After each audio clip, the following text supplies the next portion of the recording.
totally believe in what we're doing, and I think it's the most important thing that I can be doing right now. There are so many people who are sick, and if this can help them, people have to know about this. It's fantastic that I get to share this with my family, that we're doing this together, and that we both feel so passionately about it. She was on over 40 different medicines. She had been on methotrexate and Plaquenil, one of those which nearly destroyed her vision.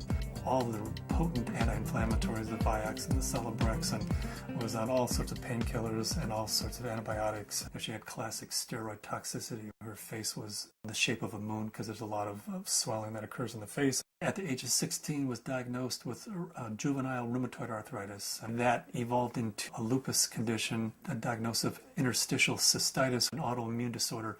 Bedridden 4 years. Her mother thought she would never survive. I went to talk to William as a friend and as a doctor about his experience with patients and how they used cannabis. Seeing what the juicing did for me, using it in this form, was so significant. It changed my life. About 4 to 6 weeks after I started on juicing every day, I had no more back pain. I didn't need pain pills. I felt the best I ever had. A lot of people think cannabis and pot are not medicine. I had stumbled on an article in Scientific American, December 2004.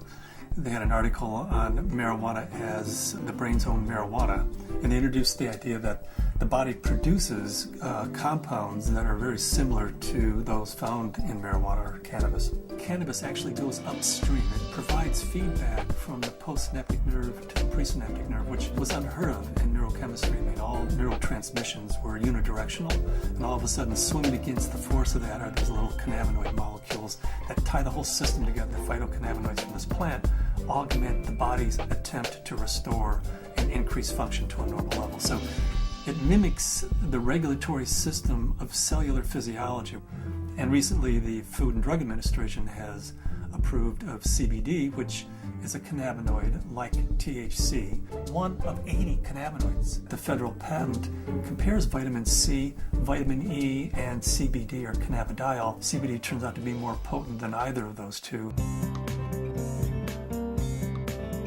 The thing that I warn my patients of is, if you're going to be juicing this flower and this leaf, and you're going to be doing this high-dose, non-psychoactive cannabinoid dietary approach, please do not heat it.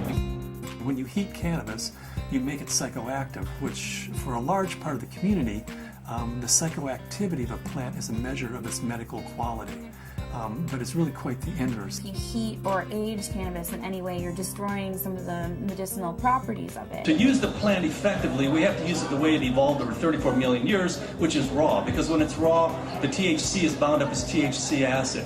It requires aging, drying, so as a hunter-gatherer, we gather this plant and we notice, wow, as this plant ages, it changes character. It suddenly has a psychoactive effect. I think that's the most exciting area of cannabis research, is looking at non-psychoactive cannabinoids. Because if you do heat it, you'll decarboxylate the THC acid, and you're going to have 600 milligrams of THC acid with the CBD acid. You would be unconscious probably for the better part of the week. Between heating the plant, whether that's in a sucker, a cookie, a baked good, a butter, vaporized, smoked, all of those techniques convert THC acid, which is non-psychoactive, into THC and provide you with that 10 milligram dose. But if you eat the plant raw, then THC acid is the way it's found in the plant. It's not psychoactive. The juicing allows you to get up to the 500 to 600 milligrams, which is 60 times more than you could tolerate if it was heated. This treatment is not psychoactive. People don't have to be stoned when they take it. They can take it and go to work. They can take it and play with their kids. It's hard for me to understand laws against something like green leaf therapy and to think that prednisone is legal. We're still fighting the stigma of marijuana back from the 20s, 30s, 40s, 50s. I was a prosecutor for 8 years in Mendocino County, so I know it from both as a defense attorney and as a prosecutor. The 1972 Controlled Substances Act said that marijuana has no medical value whatsoever. The federal government has a patent on its medical properties. The Food and Drug Administration has approved of it as an investigative new drug. I have not found the United States to be very open about cannabis research. In order to print an article in a peer-reviewed journal, you have to use cannabis that they have certified for your study. And there are physicians who have waited 3, 4, 5, 6 years, some even longer than that, to just get a sample. The federal government's been kind of schizophrenic in the way it looks at marijuana. It says it has no medical value under that act, but at the same time, the federal government has been funding research in marijuana for years, for decades, and they've even patented certain strains of marijuana because they recognize it has that medical value. The California Narcotic Officers Association does not believe in medical marijuana. They believe it's all a big scam, and that's how they train law enforcement officers. Law enforcement is allowed to take a percentage of all assets that are forfeited and seized under the state and federal asset forfeiture laws. So it takes the really enlightened and compassionate law enforcement officer to recognize that these medical marijuana laws are designed to protect patients. I was trained when someone had marijuana, you took them to jail. There wasn't a medicine use for marijuana. It's an illegal substance, and people went to jail for it. In 1996, California took a huge leap. I didn't support Proposition 215 because of the education I had, the experience I had, and what I had seen through the illegal marijuana gardens that I had seen throughout my career.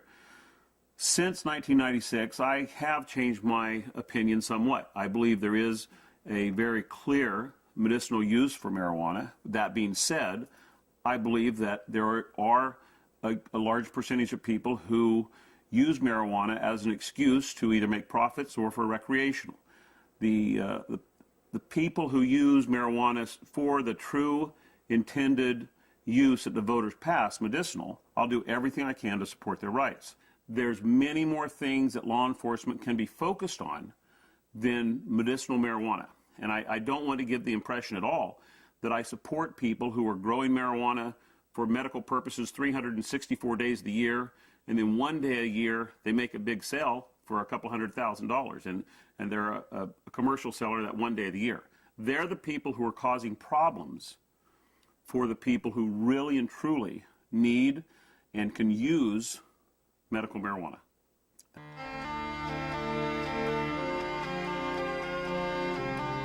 Terrifying, to be told as a parent that your child does have a tumor in her brain.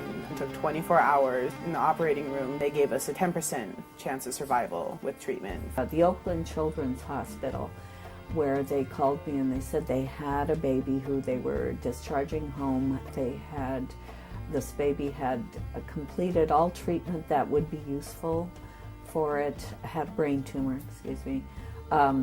had surgery, had radiation and chemo, and the tumors were still growing and still multiplying, and therefore they said to the parents, just take this baby home and make it comfortable, because there's nothing more that we know that will help its condition. Started to accept to the point where the illness had taken her and us, and try and find some acceptance. A month went by and I got in contact with the family, and they said, well, we just came back from Children's Hospital. They did a CAT scan. The tumors have shrunk and there are fewer of them. And they said, I'll tell you what we've been doing. We've been juicing the fan leaves of the marijuana plant and giving our baby a shot glass of this juice every day. This is like this wonderful hospice story. She is no longer on hospice.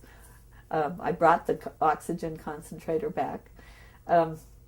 It's just one of those wonderful success stories. The plant is a pretty amazing plant because it appears that the juice of this plant is saving this baby's life. Here we have something that can really change people's lives.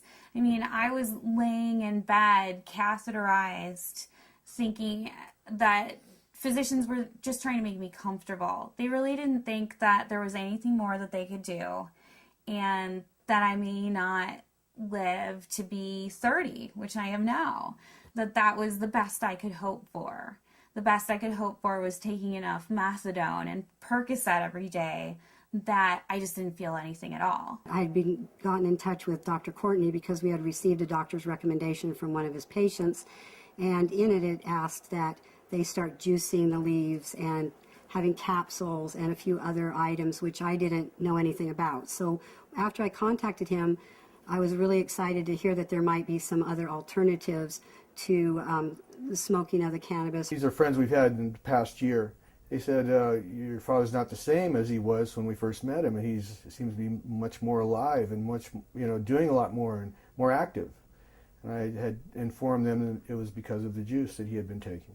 Right after we started juicing, that he seemed to be more active. We would do things out in the garage more, and he wouldn't spend so much time in his chair.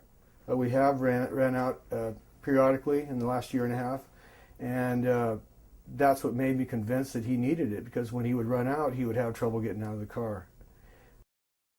I had 4 doctors tell me that I should have a hysterectomy. You either have no ovaries, or at the very least you're sterile. That my endometriosis was so bad I would never be able to have a child. Despite very potent birth control, despite being sterile, Zahaya decided she was going to come join the party.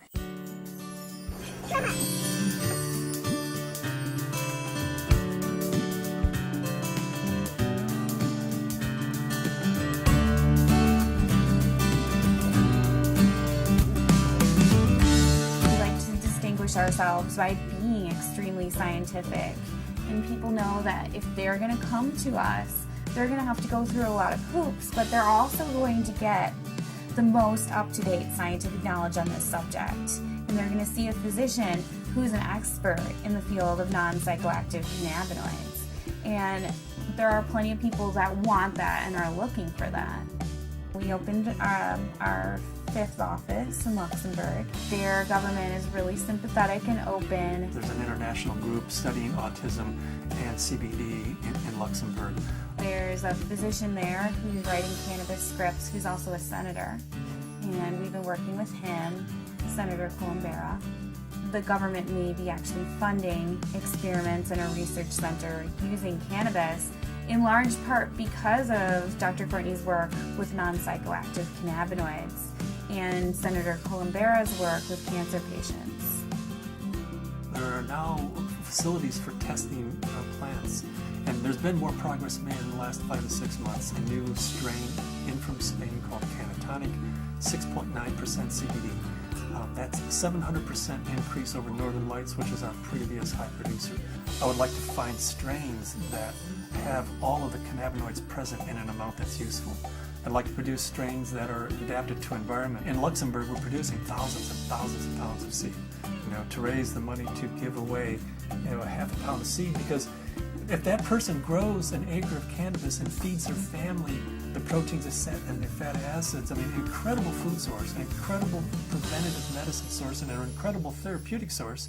And at the same time, they're sucking 5 times as much CO2 out of the environment as an acre of trees. First, we have to change Convention Treaty Number 1, which was the convention that the UN put out in 1961 that says cannabis as a crime should be, if you have it, if you grow it, if it's in your possession, you should be in prison. That dogma has dominated the world right now.